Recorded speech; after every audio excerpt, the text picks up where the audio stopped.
Hola y bienvenidos a otra nueva edición de Sentirse Bien.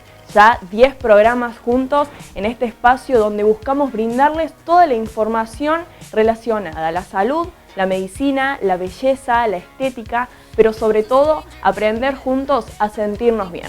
Recordá que puedes mandar tu aporte, tu mensaje a nuestro Facebook, Sentirse Bien, y a Canal 2 Almafuerte. También estos programas se suben al canal de YouTube de Canal 2 Almafuerte. Ahora sí empezamos la 10ª edición de Sentirse Bien. Hoy en Sentirse Bien nos informamos sobre gastroenteritis aguda en niños, síntomas más frecuentes, cómo detectamos esta patología. ¿Existen vacunas para contrarrestar esta enfermedad que afecta frecuentemente a los niños? La doctora Adriana Rodríguez, pediatra, nos explica en detalles. La odontóloga Melanie Woliniek nos habla de prevención de cáncer bucal, cómo se reconoce en cada caso y la importancia de la visita temprana al profesional que puede detectar otras enfermedades. Se acerca el verano y nuestro cuerpo necesita una mayor cantidad de agua. Macarena Pomar, licenciada en nutrición, nos advierte sobre síntomas de falta de líquido a nuestro organismo. ¿Existen alimentos que nos ayuden a complementar una adecuada hidratación? El pasado 12 de noviembre se conmemoró el Día Mundial de Lucha contra la Obesidad. Hoy en Sentirse Bien conocemos cuáles son las estadísticas en nuestro país. En la actualidad, casi el 25% de los adultos padecen obesidad. No te vayas, ya comienza Sentirse Bien, capítulo 10.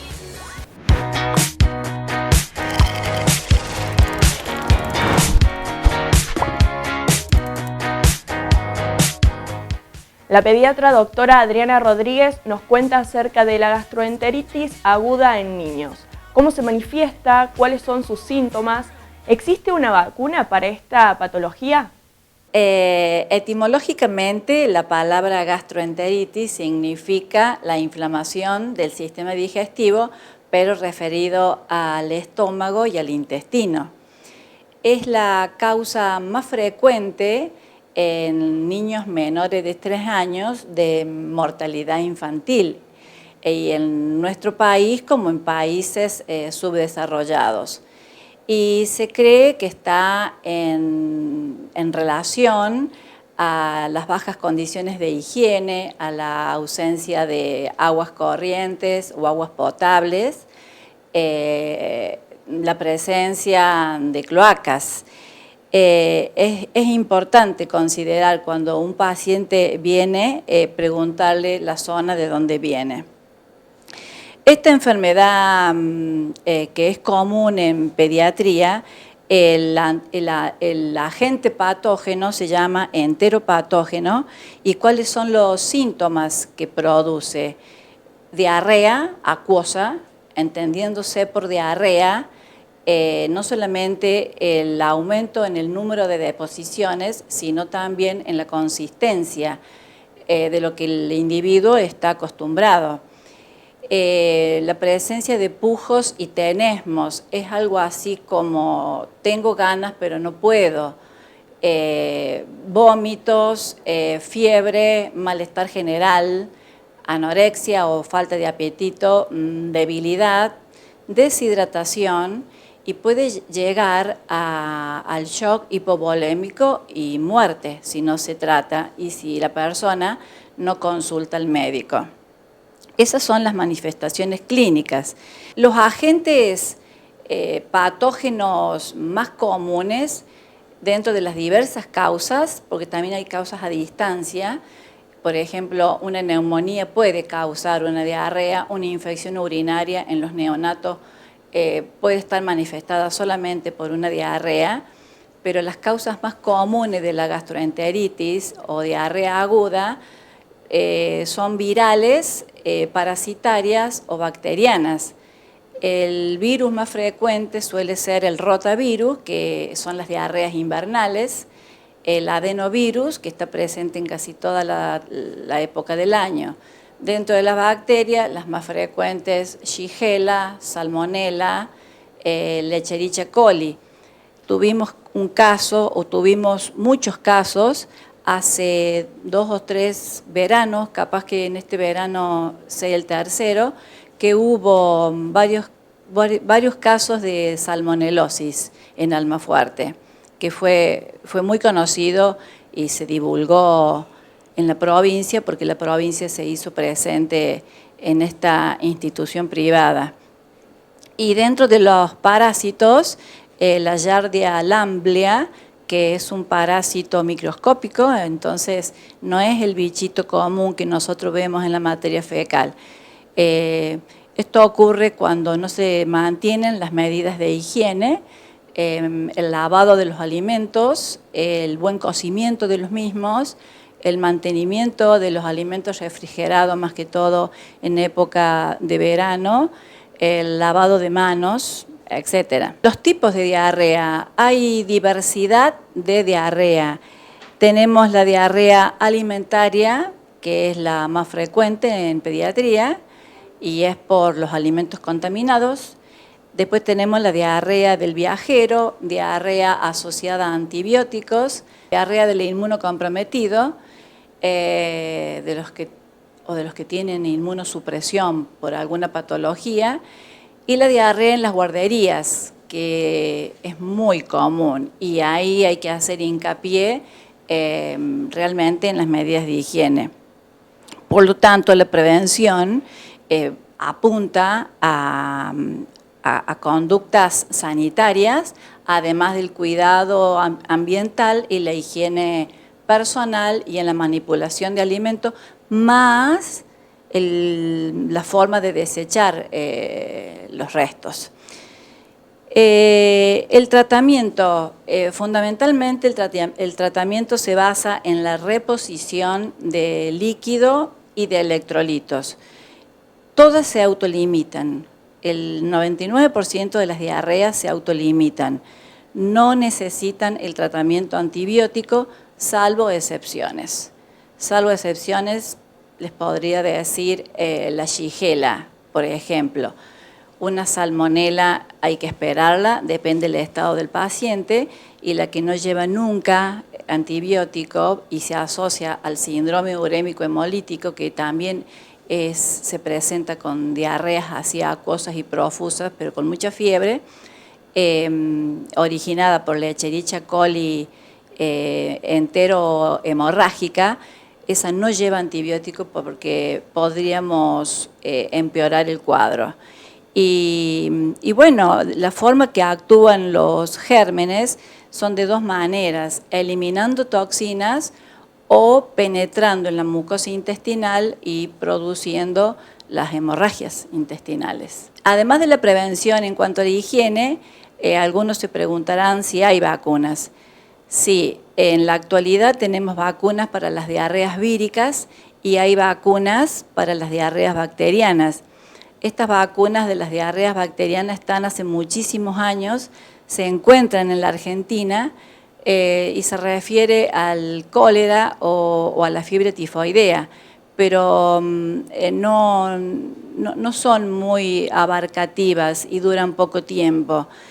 En cambio, la vacuna Rotarix o Rotatec es la que se usa para prevenir el rotavirus, que son 2 dosis en el rotavirus y 3 dosis en el Rotatec, 2-4 y 2-4-6 meses respectivamente, y es para prevenir la diarrea vírica invernal.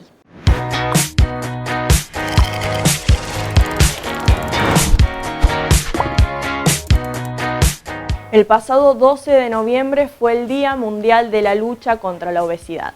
En Argentina, el 23% de los adultos son obesos y en niños alcanza el 10%. La obesidad es una acumulación anormal de grasa corporal que puede producir otras enfermedades que son nocivas para el organismo. Así, la obesidad es el paso inicial para otras patologías como hipertensión arterial, diabetes tipo 2, índices elevados de colesterol y triglicéridos, problemas osteoarticulares, riesgo de padecer cáncer, apnea de sueño y problemas cardiovasculares. En la actualidad esta situación se ha convertido en una verdadera epidemia, triplicando los valores que existen hasta los 70 años.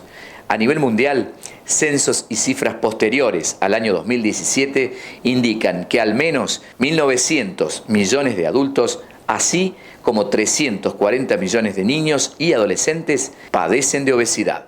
En Argentina, la obesidad adquirió proporciones preocupantes. El 23% de los adultos y más del 10% de los niños son hoy obesos.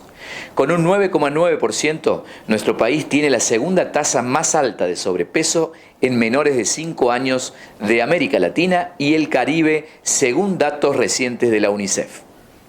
Para poder bajar de peso, es imprescindible hacer cambios en el estilo de vida, mejorar el patrón alimentario sin prohibiciones que puedan disparar un descontrol y adoptar simultáneamente actividad física habitual con pequeñas modificaciones en la vida cotidiana. Además, existe evidencia de que 10.000 pasos por día en una persona adulta pueden hacer una enorme diferencia en salud y, por último, se debe aprender a gestionar las emociones y el estrés sin utilizar comida. Las causas de la obesidad o el sobrepeso son múltiples, pero las dos principales son la ingesta de alimentos de alto contenido calórico en porciones muy grandes junto a la escasa actividad física. Por eso es imprescindible comenzar por cambiar las conductas diarias a fin de tener un mejor bienestar y figura.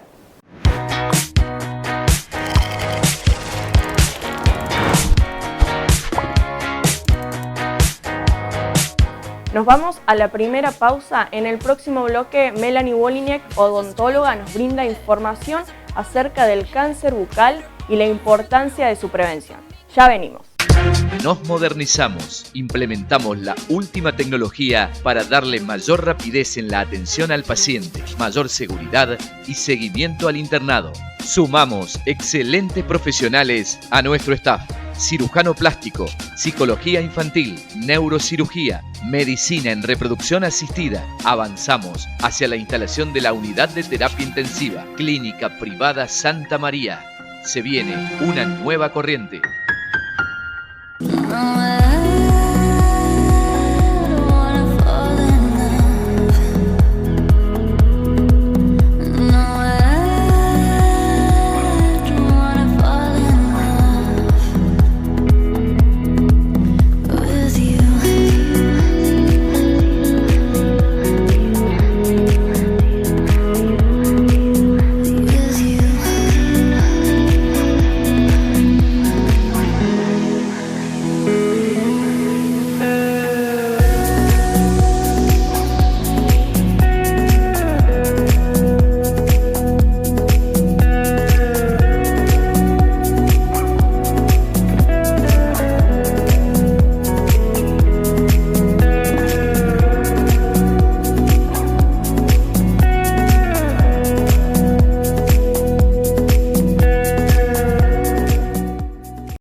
En Pinturería Alma Color pintamos tu mundo.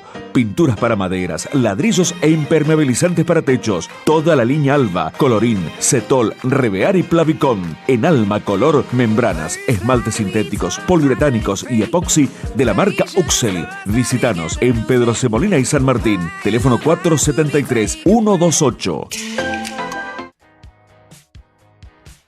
A continuación, Melanie Woliniek, odontóloga, habla sobre el cáncer bucal. ¿Cómo lo reconocemos? ¿Cuál es su prevención? Y cómo una visita temprana al profesional puede detectar otras patologías.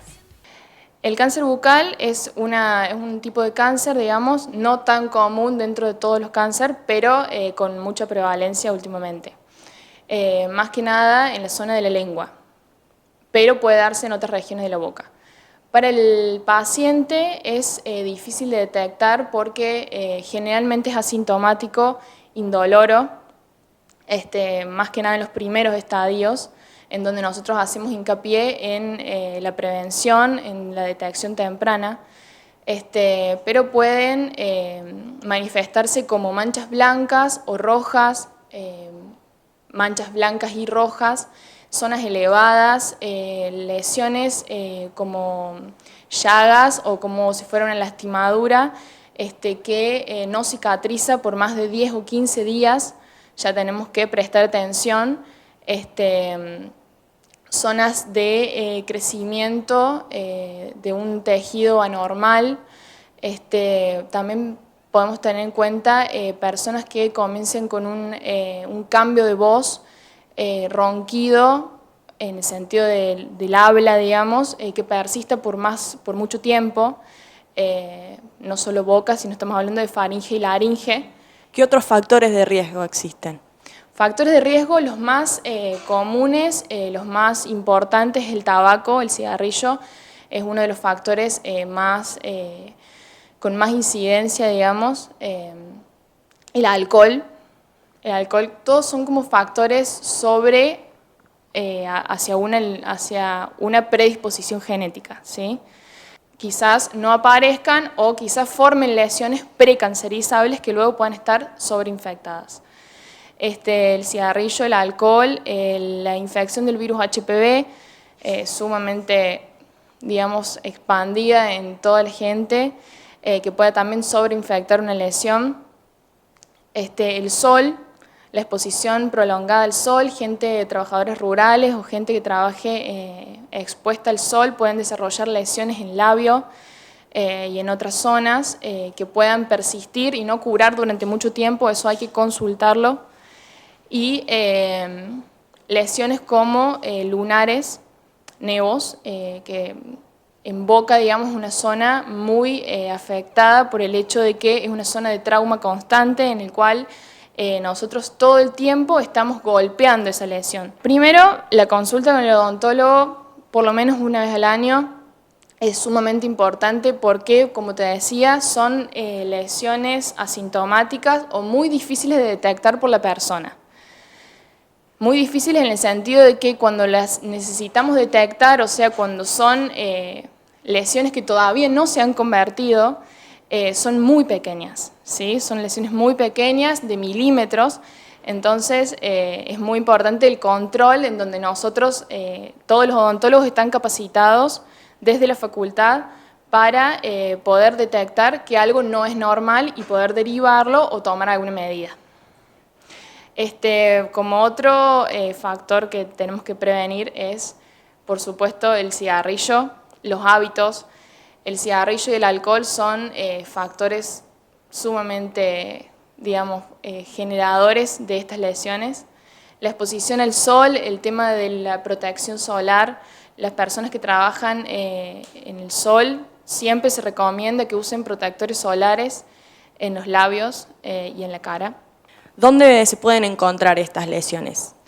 Bueno, las más comunes, digamos, el que tiene más incidencia es el cáncer de lengua, por eso se habla de sacarle la lengua al cáncer, en las zonas de los bordes de la lengua, en la zona dorsal o en la parte debajo de la lengua, que son zonas con más drenaje linfático. Las zonas de las encías también, la zona de mucosa yugal, que es en la parte interna de los cachetes, la zona por debajo de los labios, sobre los labios y en paladar. Una vez identificada entonces la patología, ¿cuál es el camino a seguir? Bueno, lo más importante, esto del control y la prevención para que podamos identificar una lesión, sea precancerizable, que no haya llegado todavía, o una lesión ya instalada. La identificación y se procede, digamos, generalmente a hacer una biopsia donde se extrae una parte significativa de la lesión. Siempre vamos a hacer interconsultas, vamos a trabajar con un equipo médico y se procede a la biopsia. Ya cuando la biopsia nos da un diagnóstico definitivo, se procede, digamos, a un tratamiento específico de cada lesión. A veces en zonas digamos que no podemos intervenir quirúrgicamente de una manera rápida, se procede a la radio o a la quimioterapia y luego a una intervención quirúrgica. También es muy importante, por ejemplo, en el tema de las leucoplasias, la eliminación de los hábitos. Si no eliminamos los hábitos como el cigarrillo o el alcohol, vamos a estar un poco más complicados en el tema del tratamiento. Es importante recalcar, en modo de conclusión, que todos los odontólogos están capacitados para detectar señales, signos, síntomas en boca que no son normales, no solo para desarrollo de lesiones cancerizables o precancerizables, sino cualquier otro tipo de signo que nos pueda estar determinando alguna patología sistémica, como por ejemplo el caso de algunas enfermedades de transmisión sexual, como son el sífilis, como son el HPV, como son el HIV, en donde tenemos siempre lesiones primarias en boca que nos pueden determinar a esa persona que se haga un control, un análisis para poder derivar en qué es lo que le está pasando. Así también personas que están inmunodeprimidas por alguna anemia o por alguna otra patología sistémica, podemos determinar nosotros lesiones como son la candidiasis, la infección de hongos, que nos pueda llevar a otro tipo de diagnóstico. Entonces es sumamente importante que el odontólogo y que sepamos, digamos, que el odontólogo está capacitado para ver muchos, digamos, signos en la boca que puedan llevarnos a la determinación de otros tipos de patologías.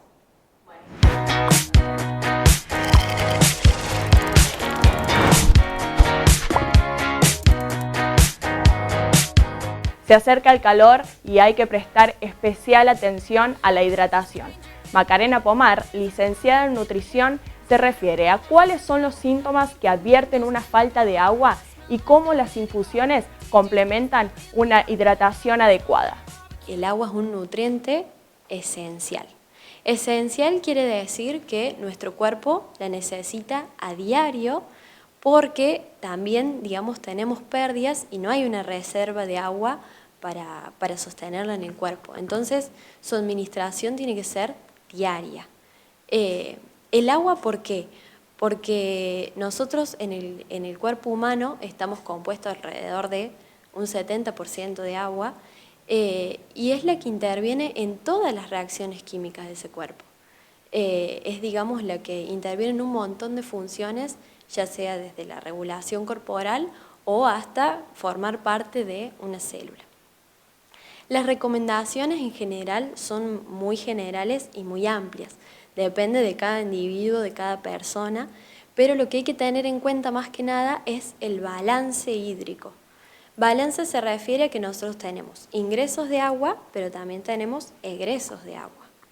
Esos ingresos son del agua, digamos, en sí como bebida, del agua de los alimentos, de un agua endógena que se va produciendo a través del metabolismo, y los egresos son a través de la orina, que es la más perceptible, digamos, que podemos ver, pero también al respirar, lo expirado a nivel pulmonar, lo del sudor, y también, digamos, en la materia fecal y en las heces a nivel intestino. Entonces, ese balance es el que nos va a demostrar más que nada esa recomendación en general, es decir, cuánto de eso egresa para yo poder consumir lo mismo, digamos, para mantener ese balance. Eso también nos abre, como al hablar de hidratación hay que hablar también de deshidratación. Simplemente con una pequeña pérdida de agua, de más de lo que ingresa, ya podemos ver los síntomas. En un 1 o 2% ya podemos ver afectado nuestro rendimiento, y la sed aparece cuando hay una pérdida ya del 2% de ese peso corporal en agua. Entonces quiere decir que si nosotros solo nos guiamos por la sed, por ese síntoma, puede que también sea un poco tarde. Las recomendaciones en general, como para que la gente se lleve una idea del número de lo que deberíamos consumir, varía mucho. Hoy en día nos encontramos con IDRs, son las siglas de ingestas diarias recomendables, que están, digamos, analizadas de investigaciones, de comité, que por lo general plantean como un mínimo de 2 litros. En los varones siempre se ve más aumentada porque hay más tejido muscular activo, que llega a los 3-4 litros, y en las mujeres de 2 a 3 litros. Hay otro cálculo que se puede hacer de acuerdo al peso corporal, que es multiplicar 35 mililitros por kilogramo de peso, digamos, de cada uno, por el día, digamos. Eso es lo que debería consumir en el día. Por ejemplo, una persona de 70 kilos, más o menos serían 2.500 mililitros, o sea, 2 litros y medio. Es decir, que no debemos esperar a tener sed para tomar agua. ¿Qué otro síntoma podemos ver para empezar ya a hidratarse más? Otro síntoma que yo lo llamo como alarma es el tema del color de la orina. La orina, digamos, es a nivel riñón, siempre se está, ¿no es cierto?, el cuerpo trabajando ese riñón, pero va a trabajar mejor con más agua. Entonces podemos ver que si la orina es más oscura, estamos llegando a una deshidratación, a un principio de deshidratación, que es lo que vemos en la imagen esta, digamos, que casi que la orina tiene que pasar a ser transparente. Cuando empieza a verse más color, ya en el cuerpo indica un principio de deshidratación. Entonces esto nos sirve como alarma al ir al baño, de decir, bueno, si fue de este color, tengo que ir automáticamente a tomar más agua.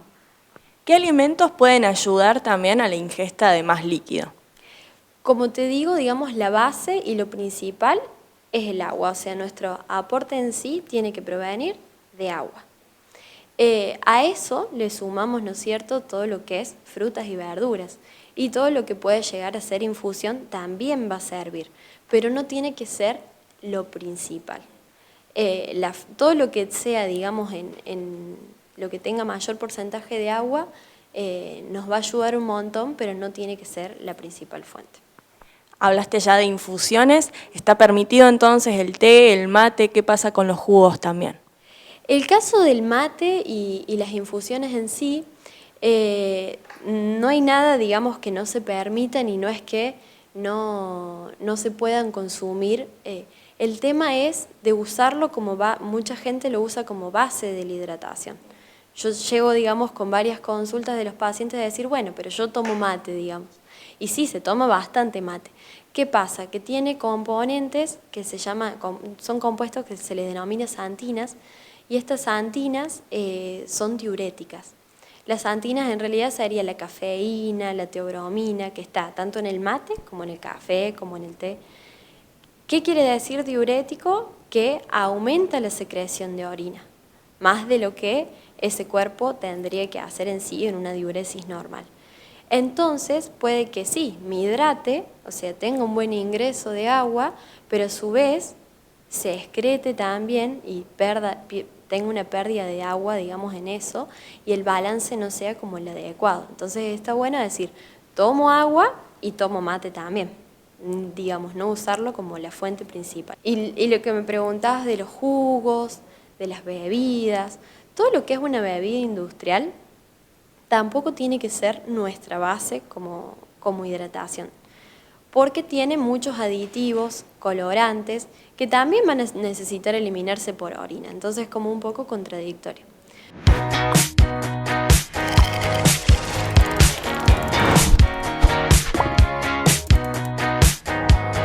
Nos vamos a la segunda pausa, enseguida continuamos con más Sentirse Bien. Nos modernizamos, implementamos la última tecnología para darle mayor rapidez en la atención al paciente, mayor seguridad y seguimiento al internado. Sumamos excelentes profesionales a nuestro staff. Cirujano plástico, psicología infantil, neurocirugía, medicina en reproducción asistida. Avanzamos hacia la instalación de la unidad de terapia intensiva, Clínica Privada Santa María.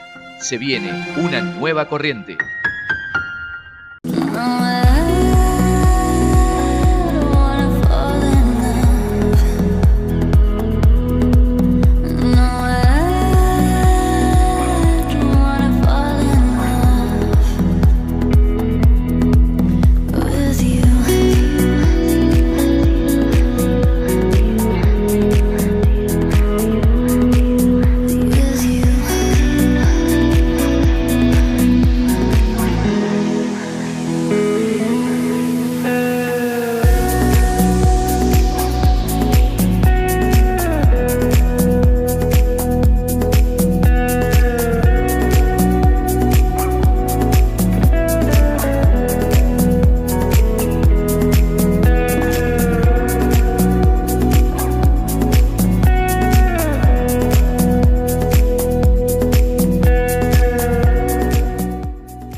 En Pinturería Alma Color pintamos tu mundo. Pinturas para maderas, ladrillos e impermeabilizantes para techos. Toda la línea Alba, Colorín, Cetol, Revear y Plavicon. En Alma Color, membranas, esmaltes sintéticos, poliuretánicos y epoxi de la marca Uxel. Visítanos en Pedro Semolina y San Martín. Teléfono 473-128. Así termina otra edición de Sentirse Bien. Muchas gracias por acompañarnos y agradecemos a quienes se van sumando programa a programa. Continuaremos con este espacio hasta finales de diciembre generando contenidos para sentirse bien. Recordamos que pueden mandar su mensaje al Facebook Sentirse Bien y a Canal 2 Almafuerte. También estos programas se encuentran subidos a YouTube en el canal de Canal 2 Almafuerte. Nos vemos el próximo viernes 21 a 30 horas luego del noticiero 30 minutos de noticias. Muchas gracias por acompañarnos. Nos vemos el próximo viernes.